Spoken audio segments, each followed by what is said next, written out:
Fala galera, tudo bem com vocês? Sou o professor Pedro Passos e a aula de hoje está bastante interessante, pois nós veremos onde encontramos números inteiros. Os números positivos são fáceis da gente pensar, mas os negativos, às vezes, surge aquela dúvida. Então vamos começar com um pouco de história. Acompanhe o slide. Afinal, de onde vieram os números negativos? De acordo com alguns estudos e registros, os chineses criaram uma forma de representar números positivos e negativos, de forma concreta. Vamos ver. Eles criaram blocos, marcadores vermelhos, para representar números positivos e pretos para representar números negativos. Assim, nós podemos imaginar. Vamos pensar aqui que nós temos um marcador vermelho e um preto, mas a gente quer aumentar essas quantidades. Vamos colocar 3 marcadores vermelhos e 5 pretos. Então, os vermelhos, de acordo com os chineses, poderiam ser representados pelo número 3. Aqui nós vemos o número inteiro positivo. E os pretos por menos 5. Mas, reparem só, se a gente quiser juntar esses valores, a gente pode combinar 3 vermelhos com 3 pretos. E olha só, eles vão se anular. E quantos sobram? Na verdade, o que sobra é o resultado da operação 3 menos 5. Então, como o preto representa um número negativo, nós encontramos menos 2. E aqui nós temos o número inteiro negativo menos 2. Bom, os números inteiros positivos e negativos são muito utilizados para representar situações de crédito e débito, ou seja, saldo positivo e saldo negativo. Bom, mas eu falei que os marcadores vermelhos, blocos vermelhos, representavam números positivos, mas hoje em dia a história mudou, porque vocês já viram aquela expressão? Estar no vermelho? Estar no vermelho significa estar em dívida. Então vamos ver uma situação onde nós utilizamos os números inteiros positivos e negativos no extrato bancário. Vocês já ouviram falar de extrato bancário? Se não, acompanhem. Vamos aqui simular um extrato aqui, coloquei um banco fictício, o nome de um banco fictício, uma data também fictícia, um nome, Carlos, também fictício, mas o que importa aqui são os valores. Então vamos dar um zoom aqui. Reparem, aqui nós temos o histórico desse extrato. Nós temos o saldo anterior, 250 com C do lado. O que significa isso? Crédito. E o envio do Pix? O Pix hoje em dia é muito utilizado, provavelmente você já ouviu falar. Então o envio de Pix foi um pagamento via Pix de 330, então 330 reais. E aqui está representado pela letra D, ou seja, débito. E débito é o que sai. Então vamos pegar números inteiros para representar essas duas situações. 250 reais nós podemos representar por mais 250, pois é um crédito, então é positivo. Só que lembram, número positivo não tem necessidade de representar com o símbolo de mais. Então podemos omiti-lo. E o envio do Pix, 330 reais, foi um débito, então vai ser negativo, menos 330. Aí eu pergunto, qual o saldo dessa conta após essa movimentação? Reparem, a gente terá que fazer a conta 250 menos 330. Só que o débito é maior do que o crédito. Então a gente faz a diferença, subtrai o maior número em módulo, que é 330, pelo menor, que é 250.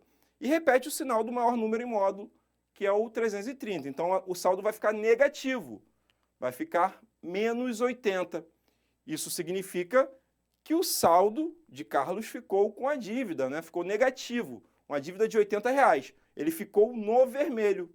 Bacana, né, gente? Pessoal, vimos nesse exemplo que o saldo ficou negativo, mas isso é bom para a gente ver que a gente tem que ter organização, porque não é bom estar no vermelho. É sempre bom ter o saldo positivo, ou seja, gastar menos do que ganha.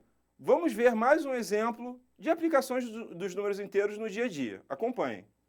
Vamos pegar o mapa do Brasil e vamos simular que uma pessoa vai viajar.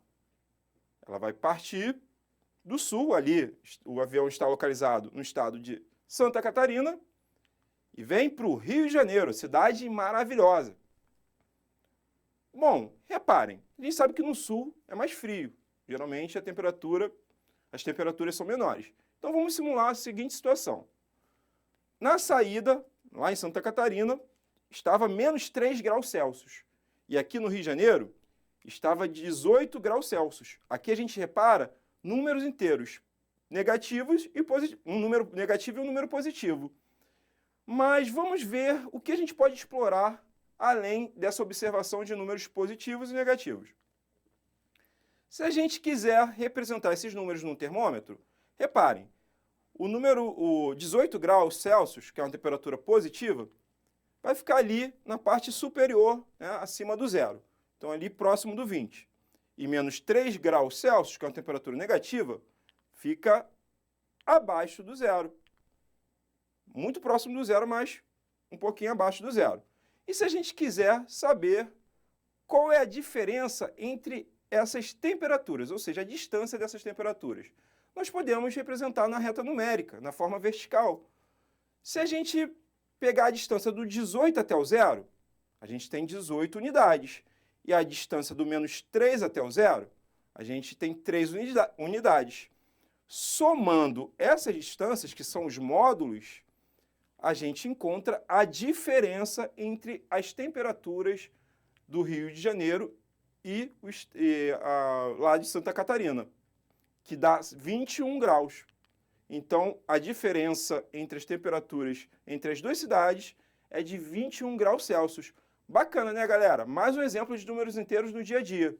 Esse exemplo, gente, é muito legal, até para a gente ter um planejamento quando for fazer uma viagem, de repente de um lugar mais frio para o mais quente, ou vice-versa, de repente se agasalhar melhor, né? Ou ver o vestimento em geral que vai levar na viagem. Então, por isso é importante saber, né, as temperaturas, a diferença entre temperatura entre duas cidades numa viagem.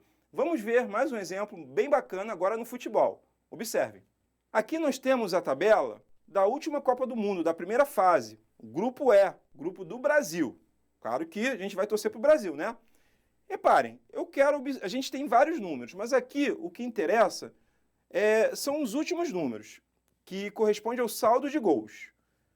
Vamos lá, então, saldo de gols, na verdade, é a última coluna aí dessa tabela. Vamos ver como é formado o saldo de gols? Reparem que tem números inteiros positivos e negativos. Mas para isso eu vou separar ali, vou cortar a tabela para o que nos interessa, né? Então aqui a gente vai ver só essas informações. GP, que são gols prós, ou seja, gols feitos. GC, que são gols contras. E SG, que é o saldo de gols. Então vamos ver aqui como que é feito o saldo de gols. Se a gente subtrair os gols feitos, que são os gols pró, menos os gols contras, nesse caso 5 menos 1, a gente encontra o saldo de gols, 4. Já a Suíça, esse foi o saldo do Brasil, fez 5 gols e sofreu 4. 5 menos 4 dá 1. Então temos dois saldos aí positivos. Mas olha a Sérvia e a Costa Rica. A Sérvia fez 2 gols e sofreu 4. Então aí ela sofreu mais do que fez. O saldo vai dar negativo. 2 menos 4 é igual a menos 2. Já a Costa Rica fez 2 gols e sofreu 5. Então 2 menos 5 é igual a menos 3. Também teve um saldo de gols negativo. Então, galera, viram como encontramos números negativos em diversas situações? Agora eu passo o desafio para vocês. Pesquisem outras situações em que a gente utiliza números inteiros positivos e negativos. Espero que tenham gostado da aula. Aguardo vocês na próxima. Até mais!